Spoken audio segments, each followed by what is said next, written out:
سب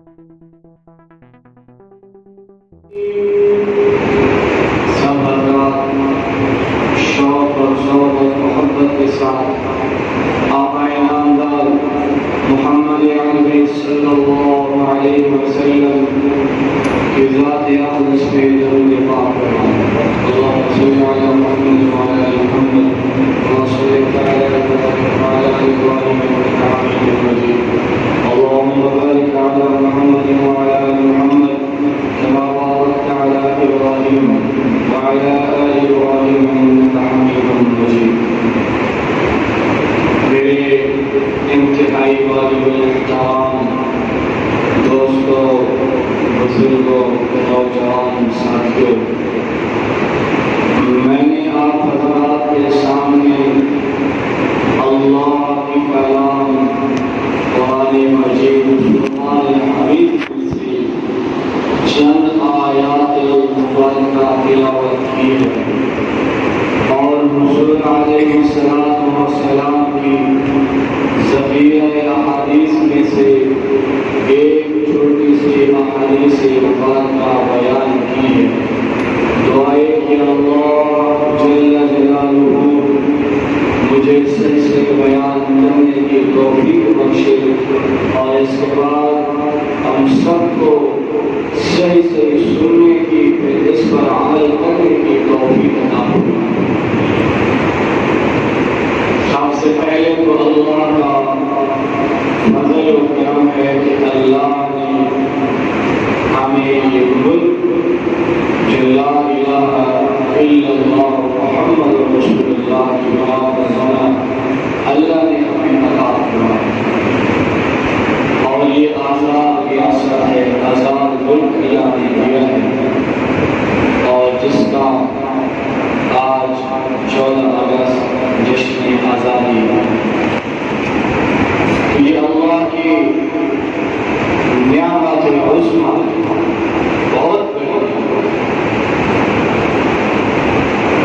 گزشتہ جمعہ المبارک میں سیدنا عثمان غنی رضی اللہ تعالی عنہ کی شہادت پر گفتگو کی تھی اور آج اس جمعہ المبارک میں سیدنا عثمان غنی رضی اللہ تعالی عنہ کے فضائل کا بیان ہوا.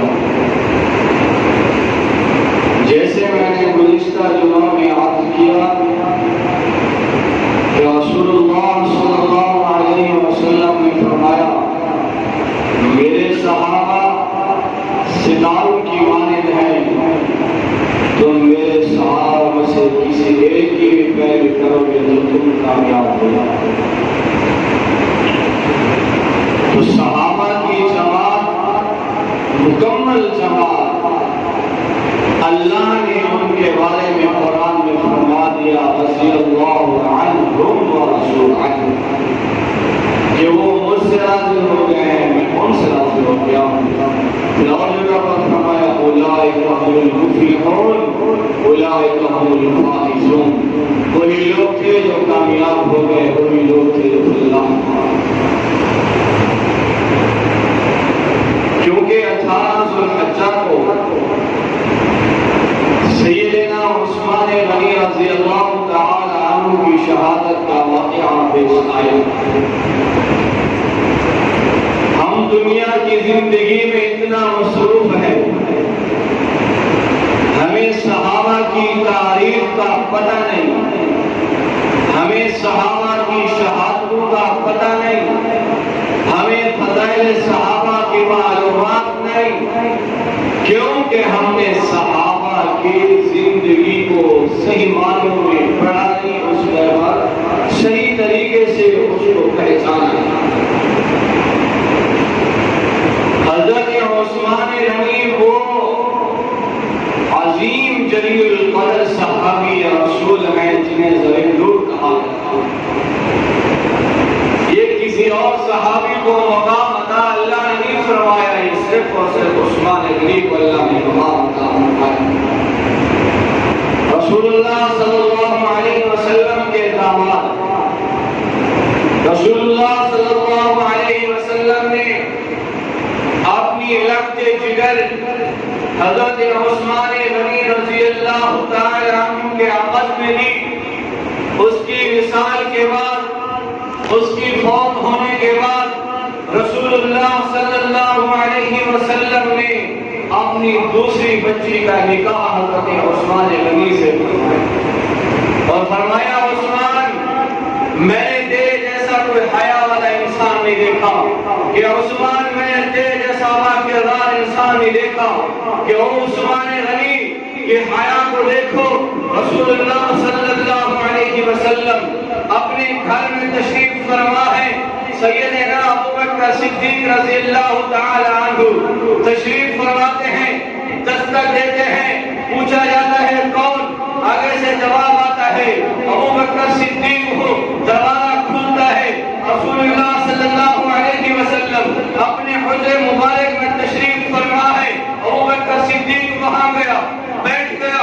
رسول اللہ اسی طرح بیٹھے رہے. نبی علیہ السلام کی پنڈلی مبارک زہر رہی، وہ نہ بنا سکے. پھر تھوڑی دیر کے بعد دروازے پر دستک ہوئی، پوچھا گیا کون؟ آگے سے جواب آیا عمر. پھر دروازہ کھلا، رسول اللہ صلی اللہ علیہ وسلم کے حجرے میں چلے گئے. رسول اللہ صلی اللہ علیہ وسلم اپنی جگہ پر اسی طرح بیٹھے رہے، اسی طرح پنڈلی مبارک کھلی رہی. تھوڑی دیر کے بعد پھر دستک ہوئی دروازے پر، پوچھا گیا کون؟ جواب آیا عثمان. رسول اللہ صلی اللہ علیہ وسلم اٹھ کر بیٹھ گئے، پنڈلی کے اوپر کپڑا ڈالا. عثمان غنی بیٹھے. اما عائشہ صدیقہ پوچھنے لگی یا رسول اللہ صلی اللہ علیہ وسلم ابوبکر آئے آپ بیٹھے رہے، عمر آئے آپ بیٹھے رہے، یا رسول اللہ آپ کے وہ سسر تھے اس لیے آپ نے پنڈلی نہیں بنائی، آپ سیدھا ہو کر نہیں بیٹھے. رسول اللہ صلی اللہ علیہ وسلم نے فرمایا یا عائشہ میں اس آدمی سے حیا کیوں نہ کروں جس سے آسمان کے فرشتے بھی حیا کرتے ہیں. کون عثمان؟ وہ عثمان غنی رضی اللہ تعالی عنہ ہے. جنگ تبوک کے اندر 30,000 صحابہ کی جماعت ہے، 2.5 لاکھ رومیوں سے مقابلہ ہے. رسول اللہ صلی اللہ علیہ وسلم اعلان فرماتے ہیں کہ صحابیوں ہمارے پاس سامان نہیں، ہمارے پاس تلواریں نہیں، ہمارے پاس نیزے نہیں، ہمارے پاس کھانے کے لیے چیزیں نہیں. اس چندے کے لیے کون مال لے آتا ہے؟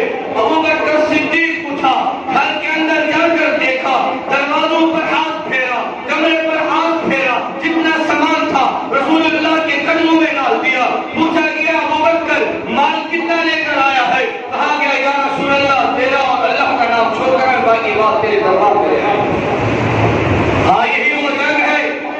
ہمارے فاروق سے پوچھا گیا تو عمر نے جواب دیا یا رسول اللہ مال آدھا گھر میں چھوڑ آیا ہوں، آدھا آپ کی خدمت میں پیش کر دیتا ہوں. پھر ایک عورت آتی ہے اپنے سر کے بال کٹا کر رسول اللہ کی خدمت میں پیش کرتی ہے. رسول اللہ پوچھتے ہیں کہ بہنا میں تیرے بالوں کا کیا کروں گا؟ رسول اللہ صلی اللہ علیہ وسلم کو وہ عورت ہاتھ باندھ کر کہتی ہے کہ اللہ کے نبی میرے گھر میں کوئی چیز نہیں، میرا جوان بیٹا نہیں، میرا باپ نہیں، میرا بھائی نہیں، میرے گھر میں اور کوئی بھی چیز نہیں تھی، یہی بات کے جو آپ کو ہدیہ کر رہی ہے.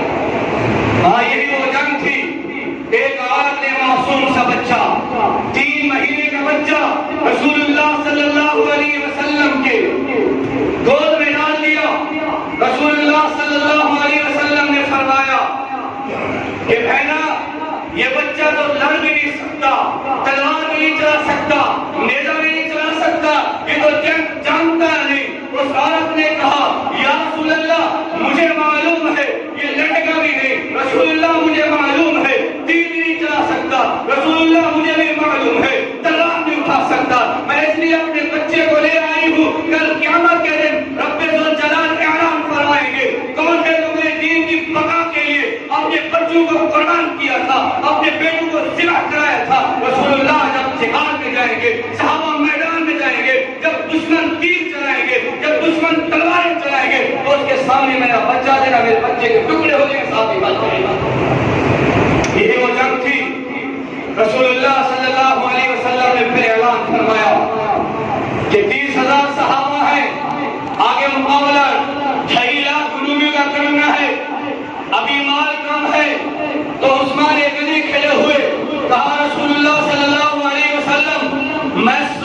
گوشت لدے لگائے سامان کے دیتا ہوں. پھر بیٹھ گئے. پھر رسول اللہ نے اعلان فرمایا. عثمان غنی پھر کھڑا ہوا, کہا یا رسول اللہ 200 اونٹ دیتا ہوں. پھر بیٹھ گئے. پھر رسول اللہ نے اعلان فرمایا. اسی طرح چلتے چلتے عثمان غنی نے وعدہ کیا کہ رسول اللہ صلی اللہ علیہ وسلم کو بنایا کہ میں 900 اونٹ غلے کے لدے لدائے مجاہدین کو دینے کے لیے تیار تھا. کون عثمان؟ وہ عثمان. پھر اعلان ہوا کہ جاؤ اور مارے گا صحابہ کی جماعت کو. وہ عثمان غنی پھر گھر میں گئے, 1000 اشرفیاں اٹھائی, رسول اللہ کی گود میں رکھ لی. پھر رسول اللہ صلی اللہ علیہ وسلم ان اشرفیوں کو پڑھتا بھی ہے, انہیں دیکھتا بھی ہے اور ہنستا بھی ہے, خوشی کا اظہار بھی کرتا ہے. پھر اعلان فرماتا ہے عثمان سارے صحابہ کی جماعت جمع ہو جاؤ. اگر آج کے بعد عثمان غلطی بھی کرے گا تو رب اس کی غلطی نہیں لکھیں گے, دیکھیے. کون عثمان؟ وہ عثمان ہے جب قرآن کہتا ہے لقد رضی اللہ عن المؤمنین اذ یبایعونک تحت الشجرہ فعلم ما فی قلوبہم فانزل السکینۃ علیہم واصابہم فتحا قریبا. رسول اللہ صلی اللہ علیہ وسلم نے خواب دیکھا, بڑی مدت ہوئی بیت اللہ کا زیارت نے کی, بڑی مدت ہو چکی تھی. رسول اللہ صلی اللہ علیہ وسلم نے حجر اسود کو بوسہ دیا, ہجرت مدینہ کر کر آ گئے. خواب میں دیکھا 1450 صحابہ کی جماعت میرے ساتھ ہے, میں جا رہا ہوں عمرے کے ادائیگی کے لیے, کیونکہ اس وقت وہاں جو بیت اللہ کا قبضہ تھا کفار کا تھا.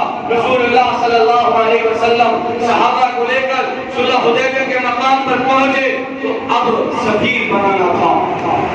عمر کو کہا, فرمایا عمر جاؤ مکہ والوں کو بتاؤ کہ ہم جنگ کے لیے سے نہیں آئے, ہم لڑنے کے ارادے سے نہیں آئے, ہم صرف اور صرف بیت اللہ کی زیارت اور عمرہ کرنے کے لیے آئے. عمر نے کہا یا رسول اللہ میں بڑا جذباتی ہوں, میں نے ان کو بڑے بڑوں سے میں نے کر لی ہے, میری بڑی دشمنا ہے. رسول اللہ صلی اللہ علیہ وسلم میری گزارش ہے آپ عثمان غنی کو منتخب فرما دیں. سنو عثمان غنی کی فضیلت. مسلمانوں وہ عثمان غنی سفیر بن کر محمد عربی صلی اللہ علیہ وسلم نے بھیجا کہ جاؤ عثمان مکہ والوں کو بتاؤ, وہاں بیت اللہ والوں کو بتاؤ ہم عمرے کے لیے آ رہے ہیں, ہم بیت اللہ کا طواف کرنے کے لیے آ رہے ہیں. اب سفیر محمد عربی صلی اللہ علیہ وسلم کو عثمان بن کر جا رہا ہے. جب بیت اللہ میں پہنچا ابو سفیان اس وقت متولی تھے بیت اللہ کے, تو ابو سفیان نے کہا عثمان ہم تیرے نبی کو, تیرے صحابہ کو, تیرے یاروں کو ہم گمراہ نہیں کرنے دیتے. ہاں عثمان تو شریف ہے, تو بڑا وفادار ہے, تو بڑا حیا والا انسان ہے, بڑا سخی انسان ہے. اگر تو اکیلا تنہا عمرہ کرنا چاہتا ہے, عبادت کرنا چاہتا ہے, طواف کرنا چاہتا ہے تو کر لو. عثمان غنی نے کیا جواب دیا؟ رسول اللہ صلی اللہ علیہ وسلم کے جان صاحب نے کیا جواب دیا؟ کہا کہ ابو سفیان نبی کے علاوہ میں نہ عمرہ کر سکتا ہوں نہ طواف کر سکتا ہوں. جھوٹی افواہیں پھیلی کہ رسول اللہ صلی اللہ علیہ وسلم کے سفیر کو قتل کر دیا گیا, عثمان غنی رضی اللہ تعالیٰ کو شہید کر دیے گئے. جھوٹی افواہ پھیلی وہ جو نبی علیہ السلام نے اپنے سکے چاچا حضرت حمزہ کے جب حضرت وحشی نے ٹکڑے کیے, لا الہ الا اللہ محمد رسول اللہ, جب ایمان کی حالت میں آئے رسول اللہ صلی اللہ علیہ وسلم نے اپنے سکے چاچا کا خون معاف کر دیا تھا. اور دیکھو عثمان غنی رضی اللہ تعالیٰ عنہ کی فضیلت کو مسلمانوں, جب حضور علیہ السلام تک یہ بات پہنچی کفار نے نعوذ باللہ حضرت عثمان غنی کو قتل کر دیا, شہید کر دیا, تو نبی علیہ السلام اٹھے, اعلان فرمایا 1450 صحابہ کی جماعت کو, کہا کہ آج میں صلح حدیبیہ کے مقام سے واپس نہیں جاؤں گا جب تک میں عثمان غنی کا بدلہ لے کر نہ جاؤں. قرآن کی آیات گواہ ہے لقد رضی اللہ عن المؤمنین اذ یبایعونک تحت الشجرہ, کہ درخت کے وہ نیچے بیٹھ کر رسول اللہ نے تمام صحابہ علی سے, عمر سے, ابوبکر صدیق سے, تمام صحابہ سے بیعت کی. سب صحابہ اس بات میں متفق ہوئے ہم اس وقت تک نہیں جائیں گے جب عثمان غنی کی شہادت کا بدلہ لے کر جائیں گے. یہ عثمان غنی رضی اللہ تعالی عنہ کتنا عظیم و جلیل قدر صحابی رسول ہیں, لیکن ہمیں ان کا اور ان کی فضیلتوں کا پتہ نہیں، کیونکہ ہم نے اسلام کی تاریخ کو نہیں پڑھا، ہم نے ان کی محنتوں اور کوششوں کو نہیں پڑھا۔ کتنا عظمت والے انسان تھے، کتنا بڑے بڑے صحابہ رسول تھے جنہوں نے اللہ اور اس کے رسول کے لیے اپنے نذرانے جان کے نذرانے پیش کر دیے۔ اور آخر میں یہ بات کرتا ہوں کہ اللہ نے ہمیں ملک دیا ہے، اللہ سے یہ دعا وہ ہے کہ اللہ آج جشن آزادی کا دن ہے، آج ہمیں اللہ نے 14 اگست کو ہمیں اللہ نے آزادی عطا فرمائی تھی۔ ہم تمام احباب سے گزارش کرتا ہوں فضول خرچیات نہ کریں، جو اسلام کے نام پر یہ ملک بنا، لا الہ الا اللہ محمد رسول اللہ، تو اللہ سے دعا ہے کہ اللہ اس نام کے واسطے اس ملک کے اندر اسی طرح کا حکمران عطا فرما دے۔